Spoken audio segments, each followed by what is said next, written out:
अस्सलाम वालेकुम फ्रेंड्स, मेरा नाम रफ़ाकतुल्लाह खान और आप देख रहे हैं माइंड ब्लोइंग आयु के हॉरर स्टोरीज।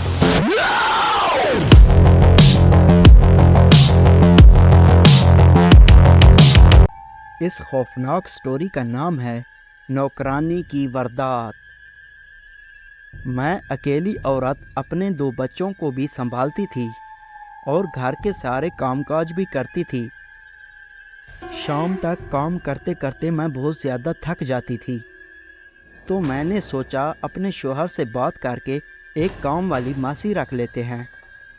जब मेरा शोहर जॉब से वापस आया तो मैंने उसको कहा मुझे काम वाली मासी चाहिए, क्योंकि काम बहुत ज़्यादा है तो मैं थक जाती हूँ।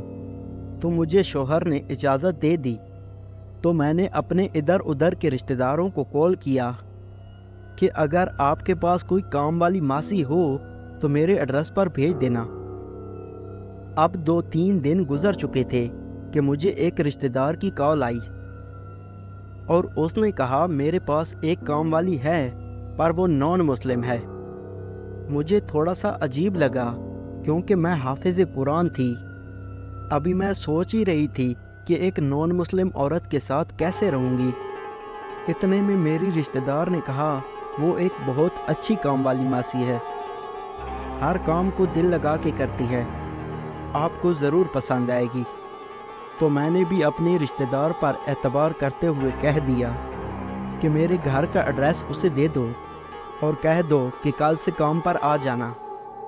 अब ये दिन भी गुजर चुका था, अब शाम हो गई थी।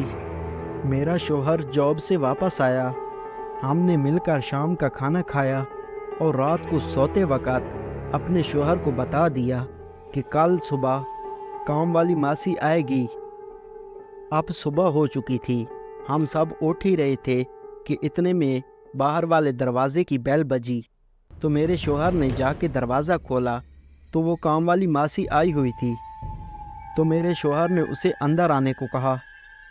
अब वो अंदर आ गई थी और मेरे शोहर ने नाश्ता वगैरह किया और अपनी जॉब की जानिब चल दिए। मेरे शोहर के जाने के बाद मैंने मासी को अपने घर के सारे काम बता दिए कि कौन कौन सा काम आपको करना है। अब तकरीबन 3 महीने गुजर चुके थे। मुझे अपनी काम वाली मासी पर बहुत इतबार था, क्योंकि वो घर का हर काम बड़ी खुशी और बड़ी ईमानदारी के साथ करती थी। हत्ता कि मेरे 2 बच्चों को भी वही संभालती थी। मैं सारा दिन घर में वेली बैठी रहती थी। मुझे उस पर पूरा यकीन था कि वो एक अच्छी औरत है। आती भी अपने टाइम पर थी। हर रोज़ काम वाली मासी का शोहर उसको सुबह सवेरे हमारे दरवाजे पर छोड़ जाता। इस तरह हमारे दिन बहुत अच्छे गुजर रहे थे। एक दिन मासी ने कहा ये जो पुराने कपड़े पड़े हैं बच्चों के, ये मुझे दे दो, मैं अपने बच्चों को दे दूंगी। वो मेरे घर के काम अच्छे से करती थी तो मैं भी उससे अच्छे से पेश आती थी। तो मैंने उसे सारे पुराने कपड़े दे दिए। फिर कुछ दिन गुजरने के बाद मुझे उसने कहा कि मुझे अपनी शादी के कपड़े दिखाओ। तो मैंने अपनी शादी के कपड़े दिखा दिए। मेरी शादी के कपड़े देखते हुए उसने मायूस होकर कहा एक जोड़ा मुझे दे दो, मेरे पास कोई खूबसूरत कपड़े नहीं हैं। मुझे तरस आ गया और मैंने अपना एक जोड़ा उसे दे दिया। तो 3 दिन बाद उसने हमारी एक फैमिली फ़ोटो पड़ी हुई थी वो मांग ली, जिसमें मेरे 2 बच्चे और शोहर खड़ा था। मैं हैरान हुई तो उसने कहा मैं अपने शोहर को दिखाऊंगी। तो मैंने उसे वो भी दे दी। अब कुछ दिन गुजर चुके थे। मुझे मेरे शोहर ने कुछ पैसे दिए, वो पैसे मैंने अपने बेड पर रख दिए। अब 2-3 घंटे गुजर गए। जब मुझे अपने पैसों की ज़रूरत पड़ी तो मैंने बेड पर जाके देखा तो वो पैसे वहाँ नहीं थे। मैं बहुत हैरान हुई कि पहले तो कभी ये वाक़या पेश नहीं आया। थोड़ी देर सोचने के बाद मैंने ये मामला रफ़ा दफ़ा कर दिया, क्योंकि मुझे काम वाली मासी पर पूरा यकीन था कि वो ऐसा कुछ नहीं कर सकती। 2-3 दिन बाद फिर से मेरे पैसे उस बेड से गायब हो गए। अब मुझे शक होने लगा था, तो मैंने जानबूझकर पैसे बेड पर रखे और किचन में चली गई। کیونکہ گھر میں اور تو کوئی نہیں تھا، ایک میں تھی اور ایک کام والی ماسی تھی۔ تھوڑی دیر بعد کچن سے جب میں واپس آئی تو وہ پیسے غائب تھے، تو میں نے ماسی کو پکڑ لیا اور تلاشی لی تو وہ پیسے اس کے پاس تھے۔ تو میں نے اس کی بہت زیادہ بے عزتی کی اور کہا کہ تم نے جو بھی مانگا میں نے سب دیا، آخر آپ نے پیسے کیوں چرائے؟ تو وہ لڑتے ہوئے گھر سے باہر نکل گئی۔ اب 2-3 دن گزرے تھے کہ ہم پر مصیبتیں ٹوٹ پڑی تھی۔ میرا شوہر گھر واپس آیا تو اس کی آنکھیں بہت سرخ تھیں، وہ بہت زیادہ بیمار تھا، اس کی آنکھیں مجھ سے دیکھی نہیں جا رہی تھی۔ میں نے اتنا درد میں اپنے شوہر کو کبھی نہیں دیکھا تھا۔ وہ ڈاکٹر کے پاس گیا اور دوائی لایا، تبھی اس کو کچھ آرام محسوس ہوا۔ اب صبح اس کی آنکھیں کچھ بہتر تھی تو وہ اپنے کام پر چلا گیا۔ مجھے کچن میں کام تھا تو میں اپنے بچے کو جھولے میں ڈال کر اپنے کچن میں چلی گئی۔ تھوڑی دیر بعد جب میں اپنے کمرے میں واپس گئی تو میں بہت زیادہ ڈر گئی، کیونکہ میرے بچے کے گلے میں جھولا جھلانے والی رسی اس کے گلے میں لپٹی ہوئی تھی اور اس کو سانس نہیں آ رہی تھی۔ تو میں دوڑ کر اس کی رسی ڈھیلی کی تو اس کو سانس آئی۔ اب میں سوچ میں پڑ گئی تھی کہ 4-5 ماہ کا بچہ اپنے گلے میں رسی کیسے لپیٹ سکتا ہے، یہ کیسے ہو گیا؟ اب یہ دن بھی گزر گیا۔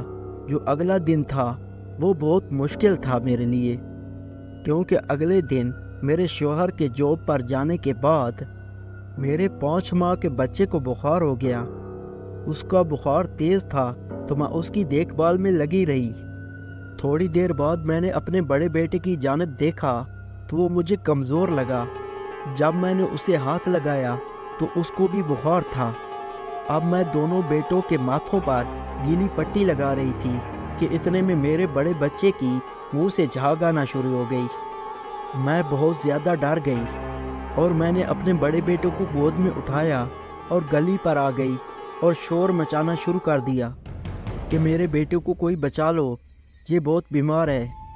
محلے کے بہت سارے لوگ اکٹھے ہو گئے اور ایک بھائی نے میری مدد کی اور کہا میں آپ کو ہسپتال چھوڑ دیتا ہوں۔ ایک عورت چھت پہ چڑھی ہوئی تھی تو میں نے اسے آواز دی کہ میرے چھوٹے بیٹے کا خیال رکھنا، میں ہسپتال جا رہی ہوں۔ ہم ہسپتال میں پہنچ گئے، وہاں ڈاکٹر نے دوائی دی اور کچھ ٹیکے وغیرہ لگا لیے۔ اس کے بعد میرا بیٹا ٹھیک ہونا شروع ہو گیا۔ 1 گھنٹے بعد میرا بیٹا بالکل ٹھیک ہو گیا۔ اب ہم گھر واپس آ گئے تھے۔ اب دونوں بیٹوں کا بخار اتر چکا تھا۔ میں پریشان ہو کر بالکنی میں چلی گئی اور سوچ رہی تھی کہ میرے گھر میں کیا ہو گیا ہے، ایک کے بعد ایک مصیبتیں آ رہی ہیں۔ اتنے میں نے نیچے دیکھا، وہ کام والی ماسی اور اس کا شوہر نیچے کھڑے تھے۔ تو مجھے یاد آیا کہ میں نے بہت ساری اپنی چیزیں اس کو دی ہے، شاید اسی نے کچھ کیا ہو۔ اور جلدی سے میں اپنے شوہر کے پاس گئی اور اسے سب کچھ بتایا اور سب پیپر پر لکھ کر دے دیا، اور اپنے شوہر کو کہا ایک بہت بڑا عالم دین بیٹھتا ہے، اس کو جا کر یہ پیپر دکھاؤ۔ تو وہ پیپر لے کر اس عالم دین کے پاس چلا گیا اور وہ پیپر اس عالم دین کو دے دیا۔ اس نے وہ پڑھا، پڑھنے کے بعد اس نے کہا آپ کے پورے خاندان پر کالا جادو کیا گیا ہے۔ اس نے ہمیں پانی دم کر کے دیا اور روز پینے کو کہا۔ ہم نے وہ پانی پینا شروع کیا تو کچھ ہماری مصیبتیں کم ہونا شروع ہو گئی۔ تو یہ کہانی یہیں تک تھی۔ اگر آپ لوگوں کو یہ کہانی پسند آئی ہے تو پلیز اس چینل کو سبسکرائب کریں اور ویڈیو کو لائک کریں، شیئر کریں، اور مجھے دیجیے اجازت۔ اللہ حافظ۔